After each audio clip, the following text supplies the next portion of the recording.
সবাইকে স্বাগতম জানাচ্ছি MFX সেন্টারের 2 মিনিট ট্রেডিং স্কুলের এই নতুন ভিডিওতে। আজকের ভিডিওতে আমরা দেখব যে একটা ইম্পর্টেন্ট অ্যাপ, যে অ্যাপের মধ্যে আপনি সব কিছু একসাথে পাবেন।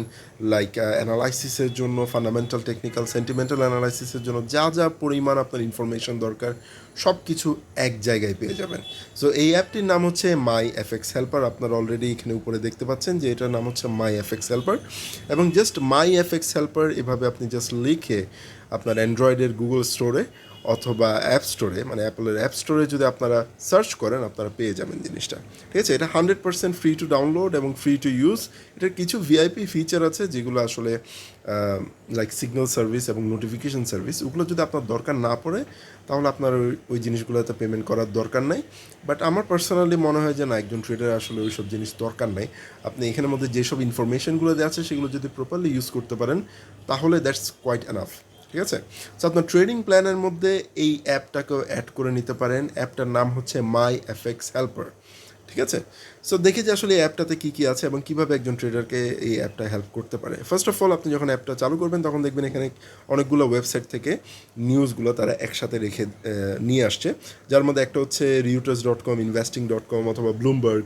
এইসব জায়গা থেকে যদি আপনি পার্সোনালি প্রত্যেকটা ওয়েবসাইটে ঢুকে ঢুকে আপনি যদি খুঁজেন, তো অনেক সময় দেখা যেতে পারে যে আপনি আপনার যে ট্রেডিংয়ের জন্য যে ইম্পর্টেন্ট নিউজটা দরকার সেই জিনিসটা হয়তো বা আপনার চোখে পড়তেছে না, বা আপনার অনেক খুঁজতে হচ্ছে বা ঝামেলা হচ্ছে, 2-3টা ওয়েবসাইট একসাথে আপনার সার্ভ করতে হচ্ছে। So that is a very big problem sometimes. So এই জিনিসগুলো যেন আপনার প্রবলেম না করে, সেক্ষেত্রে এরা করে কি, যেগুলো ইম্পর্টেন্ট নিউজ, যেগুলো আসলে মার্কেটে একটা ভালো ইম্প্যাক্ট ফেলতে পারে, সেই সব নিউজগুলোর ইলাবোরেটেড ভার্সনগুলো আপনাকে এখানে আপনার হোম স্ক্রিনের মধ্যে এনে দেয়। ঠিক আছে, আপনি এখানে অনেকগুলো নিউজই দেখতে পাচ্ছেন, জাপানিজ ইয়েনের নিউজ দেখতে পাচ্ছেন, ডলারের নিউজ দেখতে পাচ্ছেন, হ্যাঁ, ইভেন ইন্ডিয়া সেন্ট্রাল ব্যাংকের নিউজও আপনি এখানে পাচ্ছেন। So every kind of news আপনি এখানে পেয়ে যাচ্ছেন। ঠিক আছে, তো এটা গেল একটা পোর্শন। আরেকটা হচ্ছে এখানে মেনলি হচ্ছে ক্যালেন্ডার অফ ইকোনমি। এখানে যদি আপনি ক্যালেন্ডার অফ ইকোনমিতে যান, এখানের মধ্যে আজকের দিনে, এই সময়টাতে আজকের দিনে কি কি হাই ইম্প্যাক্ট, লো ইম্প্যাক্ট, মিডিয়াম ইম্প্যাক্ট নিউজ আছে সবগুলো আপনারা এখানে দেখতে পাচ্ছেন উইথ টাইম। ঠিক আছে, এখানে অলরেডি যে টাইমটা দেওয়া আছে, এটা আপনি যদি লোকেশন সার্ভিসটা অন করে রাখেন, আপনার বাংলাদেশি টাইম হিসাবে দেখাবে। ঠিক আছে, এবং এটা কনসেনসাস কি, প্রিভিয়াস কি, অ্যাকচুয়াল কি বের হয়েছে, সব কিছু আপনি এখানে দেখতে পাচ্ছেন। আপনি যদি পুরো সপ্তাহ দেখতে চান, এখানে দিস উইকে ক্লিক করলে এখানে পুরো সপ্তাহটা দেখতে পাচ্ছেন। আপনি নেক্সট উইকে যদি এখানে ক্লিক করেন, তখন আপনি নেক্সট উইকে কী কী হচ্ছে না হচ্ছে এগুলো এখানে দেখতে পারবেন। আবার অনেক সময় দেখা যাচ্ছে নিউজ আসার পর একটু লোড হতে সময় লাগে, বা ধরেন 2-4-5 সেকেন্ড 10 সেকেন্ড একটু সময় লাগতে পারে নর্মালি লোড হতে। আপনি রিফ্রেশ যদি দিতে থাকেন বারবার, দেখবেন খুব তাড়াতাড়ি জিনিসটা লোড হয়ে গেছে। আচ্ছা, এটা গেল ক্যালেন্ডারের ব্যাপার। এরপর আসি আমরা কারেন্সি স্ট্রেংথের ব্যাপারে। এখানে আপনি দেখতে পাচ্ছেন যে কোন কারেন্সি খুবই স্ট্রং, এবং উপরে টাইম ফ্রেমগুলো দেওয়া আছে। এখানে M30 আছে, H1 আছে, H4 আছে, D1 আছে, W আছে, M আছে। তো সব কিছু এখানে দেওয়া আছে। আপনার যে পরিমাণ আপনি আসলে ট্রেডিং করেন, যে টাইম ফ্রেমের উপরে বেস করে আপনি ট্রেডিং করেন, সেই টাইম ফ্রেমে কোন কারেন্সি স্ট্রেংথটা খুব বেশি ভালো, মেনলি মেজর কারেন্সিগুলোকে এখানে লিস্টিং করা হয়েছে, সেই সব কারেন্সিগুলো আপনি এখানে দেখে নিতে পারবেন। ঠিক আছে, সেই সব কারেন্সির ওভারঅল স্ট্রেংথের ব্যাপারে আপনি একটা ভালো আইডিয়া নিয়ে নিতে পারবেন। দেন আপনি যদি দেখতে চান যে আসলে মার্কেট ট্রেন্ডটা কার কোন দিকে আছে, এখান থেকে আপনি কারেন্সি পেয়ার সিলেক্ট করে নিতে পারেন। ফর এক্সাম্পল, আমরা যদি দেখি যে অস্ট্রেলিয়ান ইউএস ডলারের স্ট্রেন্থটা কেমন এবং সেটা কোন পর্যায়ে আছে, এখানে অলরেডি আমরা দেখতে পাচ্ছি অস্ট্রেলিয়ান ইউএস ডলার 0.7639 আছে প্রাইসটা, এবং এটা ম্যাক্সিমাম টাইম ফ্রেমে কিন্তু বাই আছে, বাট ডেইলিতে অ্যাকচুয়ালি সেল অবস্থায় আছে। ঠিক আছে, এবং অন্যান্য টেকনিক্যাল ইন্ডিকেটর আসলে কি বলছে, তাদের ভ্যালু কি বলছে, সেগুলো আপনি এখানে ADX থেকে শুরু করে, RSI থেকে শুরু করে, ম্যাকডি থেকে শুরু করে সব কিছু আপনি এখানে দেখতে পাচ্ছেন। ঠিক আছে, এরপরে আমরা যাই বায়ার এবং সেলার। এটা অ্যাকচুয়ালি সেন্টিমেন্টাল অ্যানালাইসিসের মধ্যে দিয়ে পড়ে। তো এই সেন্টিমেন্টাল অ্যানালাইসিসে আপনি এখানে দেখতে পারবেন যে এখন বায়ার এবং সেলার কেমন আছে, কোনটাতে কেমন বায়ার এবং সেলার আছে, এইসব ব্যাপারে এখানে একটা আইডিয়া পেয়ে যাবেন। এবং নিচে এখানে ক্লিক করলে আপনি আপনার পেয়ারটা চেঞ্জ করে নিতে পারবেন। ফর এক্সাম্পল, আমরা আবার অস্ট্রেলিয়ান ইউএস ডলারে যাই। অস্ট্রেলিয়ান ইউএস ডলারের জিনিসটা লোড হয়ে গেছে। এই যে দেখেন, এখানে ডেট দেখাচ্ছে, আজকের দিনে বায়ার কতজন আছে, সেলার কতজন আছে, ভলিউম কেমন এবং চেঞ্জ কতটুকু হয়েছে। একটা জিনিস বলে দিই, ফরেক্স মার্কেট হচ্ছে একটা ডিসেন্ট্রালাইজ মার্কেট। এখানের মধ্যে যে ফিগারগুলো দেওয়া আছে, এটা হচ্ছে অ্যাকচুয়ালি কাইন্ড অফ জাস্ট একটা অ্যাভারেজ ফিগার, এটার উপরে বেস করে অনেক সময় অনেকে দেখাচ্ছে ট্রেড নিয়ে নিচ্ছে, but that is not quite true. আপনাদেরকে অবশ্যই এক্সটেন্সিভ অ্যানালাইসিস করে তারপরে এই ইনফরমেশনগুলো ইউজ করতে হবে। এই ইনফরমেশনের উপরে বেস করে ডিরেক্টলি আপনি কোনো বাই অথবা সেল ট্রেড নিতে যাবেন না, ঠিক আছে? আচ্ছা, বাই সেলের ব্যাপারটা তো গেল, এখন আমরা যাই পিভট সিস্টেম। পিভটের ব্যাপারে আই থিঙ্ক অনেকেই জানে, অনেকেই পিভট ইউজ করে। তো যারা যারা পিভট ইউজ করে তাদের জন্য এখানের মধ্যে জাস্ট পিভটটা এখানে অলরেডি এঁকে দিচ্ছে, আপনারা চার্টটাও দেখতে পাচ্ছেন। ফর এক্সাম্পল আমরা আবার যাই অস্ট্রেলিয়ান ইউএস ডলার, এখানে আবার সিলেক্ট করলাম, বাম পাশে নিচে দেওয়া ছিল কারেন্সি পেয়ারটার নাম। সো অস্ট্রেলিয়ান ইউএস ডলারের পিভট লেভেলগুলো কোথায় আছে দেখেন, একদম প্রাইসের নাম্বার লাইক 0.7629 হচ্ছে আজকের পিভট, ঠিক আছে? R1 হচ্ছে 0.7659 এবং R2 হচ্ছে 0.7706, S1 হচ্ছে 0.7582, S2 হচ্ছে 0.7553। তো এইগুলো একদম ইজিলি এখানের মধ্যে দেখানো হচ্ছে। আপনারা যদি পিভটে যারা ট্রেড করতে চান, যারা পিভটের ট্রেডিংয়ের ব্যাপারে আইডিয়া আছে, তারা এখানে যে কোনো একটা কারেন্সি সিলেক্ট করে আপনারা ট্রেড করতে পারেন, কোনো সমস্যা নেই। ফর এক্সাম্পল আমরা ইউরো ইউএসডিতে যাই, one of the most traded currency pair.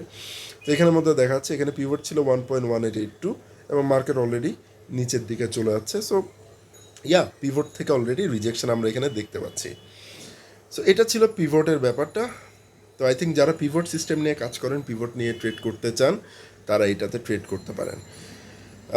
এরপরে হচ্ছে commitment of traders. Commitment of traders বা সিওটি রিপোর্ট ব্যাপারে আই থিঙ্ক অনেকেই এটা জানেন, বা অনেকে যারা জানেন না, এটা হচ্ছে অ্যাকচুয়ালি একটা রিপোর্ট যেটা উইকলি রিলিজ করা হয়, এবং এই রিপোর্টের উপরে বেস করে, এটা আসলে সিএফটিসি নামে একটা অর্গানাইজেশন আছে, যাদেরকে আসলে বড় বড় অর্গানাইজেশন বা ট্রেডাররা তাদের পজিশনগুলোর ব্যাপারে বলে যে তারা কতটুকুতে শর্ট আছে, কতটুকুতে লং আছে, এইসব জিনিসগুলো তারা জানায় দেয়। আপনি সিওটি দিয়ে সার্চ দিলে গুগলে এদের অফিসিয়াল ওয়েবসাইট থেকে এদের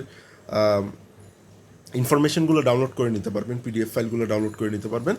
বাট এত ঝামেলা না করে আপনারা যারা চান যে সিওটিটা একদম একটা ফ্লেক্সিবল একটা অবস্থায় থাকুক, তাহলে তারা যে জিনিসটা করতে পারেন, মাই এফএক্স হেল্পার এই অ্যাপটাতে কমিটমেন্ট অফ ট্রেডার্সের রিপোর্ট ইজিলি আপনি পেয়ে যাবেন। এবং আমরা যে জিনিসটা ইউজ করবো, এখানে কমার্শিয়াল আছে, নন কমার্শিয়াল আছে, বাট আমরা সবসময় ইউজ করবো নন কমার্শিয়াল ডাটাটা, ঠিক আছে?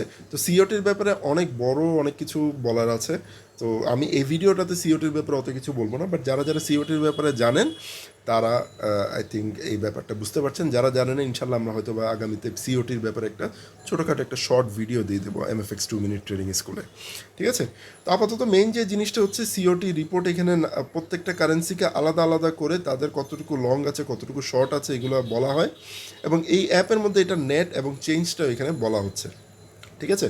তো সিওটির যত রকম সুযোগ সুবিধা দরকার সব কিছু আপনি এখানে পেয়ে যাচ্ছেন। এরপরে হচ্ছে অল ইন ওয়ান, ঠিক আছে? অল ইন ওয়ান এখানে আপনি যে জিনিসটা দেখতে পাচ্ছেন, সেটা হচ্ছে আপনি এখানে যে কোনো একটা পেয়ার উপর থেকে সিলেক্ট করলেন। ফর অ্যান এক্সাম্পল আমরা আবার ইউরো ইউএসডিতে যাই, ইউরো ইউএসডিতে গেলাম। তো ইউএসডিতে যাওয়ার পর এখানের মধ্যে দেখাচ্ছে যে ইউরো ইউএসডি কারেন্সি স্ট্রেংথ মিটারটা কেমন, ইউএসডি কেমন, মার্কেটের ট্রেন্ড কেমন, তারপরে বায়ার এবং সেলার কেমন আছে বর্তমানে, প্রত্যেকটা পেয়ার অনুযায়ী ইউরোতে কেমন প্রেশার আছে, স্ট্রেংথ আছে, ইউএসডিতে কেমন স্ট্রেংথ আছে, সেই সব জিনিসগুলো এখানে দেখানো হচ্ছে, ঠিক আছে? এরপর আপনি উইক এবং স্ট্রংয়ে যদি যান, সেখানের মধ্যেও কিন্তু আপনি দেখতে পারবেন কোন কোন কারেন্সিতে কোন ট্রেন্ড অ্যাকচুয়ালি ইউজ করা হচ্ছে। আপনি যদি ডেইলিতে যান, আপনি এখানে দেখতে পাচ্ছেন পয়েন্ট হিসাবে দেখানো হচ্ছে যে আসলে কত পয়েন্ট এখানে পজিটিভ এবং কত পয়েন্ট নেগেটিভ মুভমেন্ট হচ্ছে। তো এই ব্যাপারে আপনি একটা আইডিয়া পেয়ে যাচ্ছেন যে কোন কোন কারেন্সি পেয়ারে আপনি যদি বাই করতে চান বা কোন কোন কারেন্সি পেয়ারে আপনি সেল করতে চান, সেটার উপরে বেস করে এবং আপনার অন্যান্য কন্টেক্সচুয়াল অ্যানালাইসিসের উপরে বেস করে এই ইনফরমেশনগুলোকে আপনি কাজে লাগিয়ে আপনার অ্যাকুরেসিটাকে বাড়াতে পারেন, ঠিক আছে? এরপর হচ্ছে মার্কেট সেশন। অনেক ট্রেডার আছে যারা আসলে বুঝতে পারে না যে আসলে এখন কোন মার্কেট সেশনটা চলছে, কোনো ওভারল্যাপিং হচ্ছে কি না, কোন মার্কেট সেশন কখন শুরু হচ্ছে, এগুলো সবই বাংলাদেশি টাইমে দেওয়া আছে, যেহেতু আমার লোকেশনটা অন করা ছিল। সো কারেন্টলি আপনারা যেটা ভিডিওতে দেখছেন, এটা হচ্ছে লন্ডন মার্কেট চলছে এখন, যেটা 13টা মানে দুপুর 1টায় শুরু হয়েছিল এবং এখন প্রায় বিকাল 5:30। সো অলরেডি এখন লন্ডন সেশনেই মার্কেটটা চলছে। এরপরে আমরা যাই প্রাইস নোটিফিকেশন। এটা আসলে এখন আমরা পাবো না, কেন পাবো না? এখন আসি আমরা মেইন জায়গায়। এখানে আরও কয়েকটা জিনিস আছে যেটা আমি প্রথমে স্কিপ করেছিলাম, যার মধ্যে একটা হচ্ছে মেম্বারশিপ। তাদের কিছু মেম্বারশিপ আছে, যেমন মান্থলি, ইয়ারলি অথবা লাইফ টাইম। আপনি যদি তাদের ভিআইপি মেম্বার হতে চান, সেক্ষেত্রে আপনাকে নর্মালি $330 দিতে হয়। বাট এই ক্ষেত্রে আপনি যদি গুগল প্লে ইউজ করেন, ওখানে কিছু ট্যাক্সের ব্যাপার স্যাপার আছে, তো সেখানে অ্যারাউন্ড $400 আপনাকে দিতে হবে, ঠিক আছে? এটা হচ্ছে সিগন্যাল মেম্বারশিপের জন্য, বাট আরেকটা ভিআইপি মেম্বারশিপ আছে যেটা একটু কম দাম, সেটা হচ্ছে অ্যারাউন্ড $147। সেক্ষেত্রে আপনি সিগন্যাল ছাড়া অন্যান্য সব কিছুই পাচ্ছেন, বাট এখানে সিগন্যালটা আপনি পাবেন না। ঠিক আছে, আপনি যদি মনে করেন যে না আমি নিজে ট্রেড নিজে করবো, আমার কোনো সিগন্যালের দরকার নেই, আপনি ওই জিনিসটা ওইখানে করতে পারবেন, কোনো প্রবলেম নেই। ঠিক আছে, এরপরে এই যে আপনারা যারা সিগন্যাল ইউজ করতে চান তাদের জন্য এই সিগন্যাল এখানে নিতে পারবেন। তো আমি ইউজ করি না, তো আমি এখানের মধ্যে আমি জিনিসটা নিয়েও নাই। আর তাদের সিগন্যালের হিস্ট্রি যদি আপনি দেখতে চান, সেক্ষেত্রে আপনি এখানে তাদের সিগন্যালের হিস্ট্রিও দেখতে পারবেন, যে কত পিপস গেইন করেছে, উইন রেট কেমন, সব কিছু আপনি এখানে দেখতে পাচ্ছেন। ঠিক আছে, ওকে। সো এটা ছিল আমাদের ওভারঅল এই অ্যাপের ওভারভিউ। আই থিঙ্ক আপনারা যারা ট্রেডার এবং নিজের ট্রেডিংটাকে আরেকটু বেটার করতে যাচ্ছেন, আই থিঙ্ক এই অ্যাপটা কোনো পেমেন্ট করা ছাড়াই অনেক ভালো একটা অ্যাপ। আই থিঙ্ক আপনারা এই অ্যাপটা ইউজ করতে পারেন। এমএফএক্স সেন্টার অথবা এমএফএক্স ইউনিভার্সিটি, আমরা এই অ্যাপের ডেভেলপার বা এই অ্যাপের সাথে কোনো ক্রমে জড়িত না। আমার জাস্ট মনে হইলো যে এই অ্যাপটা আসলে সবার সাথে শেয়ার করা উচিত, বিকজ পার্সোনালি আমি এই অ্যাপটা ইউজ করে মাঝে মাঝে দেখা যাচ্ছে আমার ট্রেডিং প্ল্যানটাকে অল্টার করতে পারতেছি, I can make my self better. এই জন্য আসলে আমি এই অ্যাপটা মাঝে মাঝে ইউজ করি, এবং আমি চাইলাম যে আমার যারা ভিউয়ার আছে তারাও যেন এই অ্যাপটা ইউজ করে একটা প্রপার একটা গাইডলাইন পেতে পারে, মার্কেটের ব্যাপারে একটা প্রপার ইনফরমেশন পেতে পারে। সো ধন্যবাদ আমাদের এই ভিডিওটা দেখার জন্য, এবং যাওয়ার আগে যে জিনিসটা বলে দিচ্ছি, আমাদের চ্যানেলটাকে সাবস্ক্রাইব করে দেবেন, আমাদের ভিডিওটা ভালো লেগে থাকলে অবশ্যই লাইক দিবেন, এবং আপনাদের যদি কোনো রকম কোয়েশ্চেন্স থাকে বা কোয়ারি থাকে বা কোনো একটা ভিডিও চান আমাদের কাছ থেকে, সেই ব্যাপারে অবশ্যই আমাদেরকে কমেন্টে অথবা পার্সোনালি ইমেল করে আমাদেরকে জানাতে পারেন। সো ধন্যবাদ আমাদের আজকের এই ভিডিওটা দেখার জন্য। আশা করছি সবাই অনেক ভালো আছেন, সুস্থ আছেন এবং সুস্থ থাকবেন ইনশাল্লাহ এই করোনার সময়ে। ধন্যবাদ।